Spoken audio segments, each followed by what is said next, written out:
பெரும் வெள்ளத்திலே சென்னையிலும் தூத்துக்குடியில் நாங்கள் செத்து மிதக்கும் போது ஒரு எட்டு எங்களை பார்க்கல. ஒரு எட்டு ஒரு முறை நாங்கள் இந்த நாட்டின் குடிகளாகி அப்புறம் தேர்தல் வந்தா மட்டும் எங்க மேல எப்படி உங்களுக்கு திடீர்னு இவ்வளவு பாசம் வருது? ரொம்ப ஓவரா லவ் பண்றீங்க. எப்படி தேர்தல் வந்தா மட்டும்? தேர்தல் வந்தா சிலிண்டர் விலையில 200 குறையுது. தேர்தல் வந்தா எல்லாம் நடக்குது, குறையுது. பெட்ரோல் விலை குறையுது. அதான் இது என்ன பெரிய பிரமாதம்.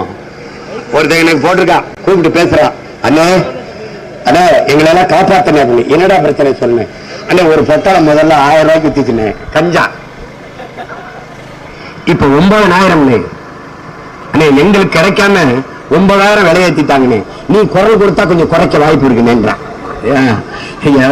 விவசாய பிரச்சனைக்கு குரல் கொடுக்க சொல்ற மாதிரி சொல்றான். எப்படி இருக்கு பாருங்க.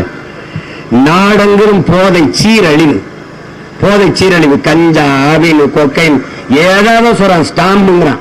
பள்ளிக்கூடத்து பிள்ளைகள் 10வது படிக்கிற பிள்ளைகள், பல பிள்ளைகள் கற்பமாக இருக்கிறார்கள்.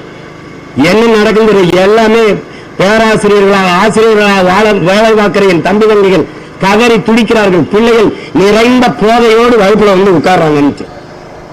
எதையாவது செய்து காப்பாற்றாங்கிறாங்க. நான் அதைத்தான் சொல்றேன். எதையாவது செஞ்சு ஓட்டை போட்டு நாட்டை மக்களை காப்பாற்றி விடுங்க, எங்களை ஜெயிக்க வச்சிருங்க.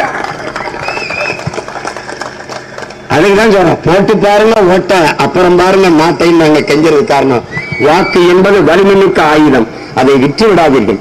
ஓட்டுக்கு காசு கொடுக்கிற இடத்தில்தான் ஊழல் லஞ்சத்திற்கான விதை ஊடப்படுகிறது உடன்பிறந்தார்களே. எனவே தூக்கி வீசுங்கள். 500 1000 மதிப்புமிக்க நம் உரிமையை வித்து விடாதீர்கள்.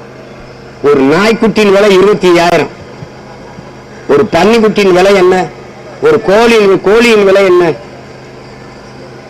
என்ன விலை? அதுக்கு இருக்கிற மதிப்பு நமக்கு இல்ல. கழுத குட்டி கூட 10,000 இன்னைக்கு. அதுக்கு இருக்கிற மதிப்பு கூட நம் வாக்குக்கு இல்ல, நம் உரிமைக்கு இல்லை என்றால் பெருத்த அவமானகரமானது.